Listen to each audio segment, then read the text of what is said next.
सातारा जिल्ह्यामध्ये पाऊस, खड्डे आणि महामार्गावर सुरू असलेली कामं यामुळे पुणे-बंगळुरू महामार्गावर वाहतुकीची कोंडी झाली आहे। वाहतूक कोंडीमुळे बोरगाव, नागठाणे, मसूर, उमरस अशा वेगवेगळ्या ठिकाणी वाहनांच्या मोठमोठ्या रांगा लागलेल्या आहेत आणि अनेक ठिकाणी महामार्गावर रुंदीकरणाची कामं सुरू आहेत। त्यामुळे या ठिकाणावरून धीम्या गतीने वाहतूक सुरू असल्याचं चित्र दिसतंय। मोठमोठे खड्डे या मार्गावर पडलेले आहेत। खरं तर NH4 हा बंगळुरूला जोडणारा महामार्ग आहे आणि त्यामुळे या ठिकाणी रस्ता रुंदीकरणाची कामं सध्या पुणे सातारा या महामार्गावर सुरू आहेत। मात्र ठिकठिकाणी या कामांमुळे वाहतुकीची कोंडी होताना दिसते। मोठा लांब लचक या सगळ्या वाहनांच्या रांगा लागल्याचं चित्र पाहायला मिळतंय। साताऱ्यामध्ये ही दृश्य पुढे येतात।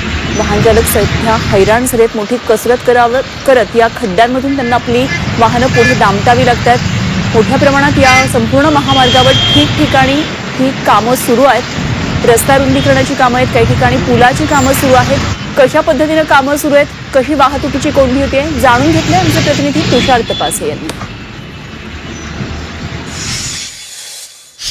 गेल्या 3-4 दिवसापासून सातारा जिल्ह्यात मुसळधार पाऊस पडतोय। महामार्गावर देखील मोठ्या प्रमाणात पाऊस पडतोय आणि त्याच्यामुळे जे काही खड्डे निर्माण झालेले आहेत त्या खड्ड्यांमुळे वाहतुकीची कोंडी होताना पाहायला मिळते। मी आता आहे पुणे-बेंगळूर महामार्गावर, तुम्ही पाहू शकता मोठ्या मोठ्या वाहनांच्या इतर रांगा लागलेल्या आहेत। पुण्याकडून कोल्हापूरला दिशेने जाणारे जी वाहनं आहेत अशा धीम्या गतीनं त्यांना जावं लागतंय, कारण प्रत्येक ठिकाणी रस्त्याचं काम चाललेलं आहे। 6 लेन करण्याचं काम चाललंय आणि त्यामुळे अनेक ठिकाणी डायव्हर्जन आहे। त्या डायव्हर्जनमुळे देखील वाहतुकीची कोंडी होतीये आणि मोठ्या प्रमाणात वाहनांच्या रांगा लागल्याचं आपल्याला पाहायला मिळतं।